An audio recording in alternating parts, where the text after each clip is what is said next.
හරි. දැන් මම ඔයගලන්ට ඉස්සෙල්ලා කිව්වා වගේ අපේ පළමු අධීරයෙන් පස්සේ දරුවව මූලික ව්‍යායාම් සහ ඒ මූලික ශිල්ප ක්‍රම ඉගෙනුවාට පස්සේ එයාට ක්‍රමානුකූලව මේ රෝද සපත්තු වල මෙන්ටලි ෆිසිකලි දෙකේම හොඳ සමබරතාවයක් එනවා.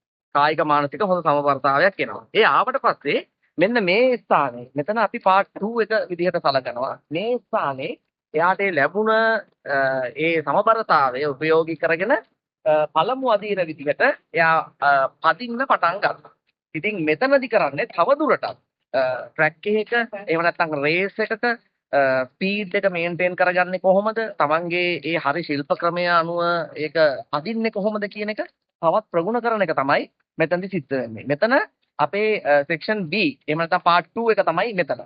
මේකෙන් පස්සේ සාමාන්‍යයෙන් මෙතන අපි දරුවෙක්ව සති දෙකක් විතර වගේ වැඩි දුරට තව ට්‍රේන් කරනවා.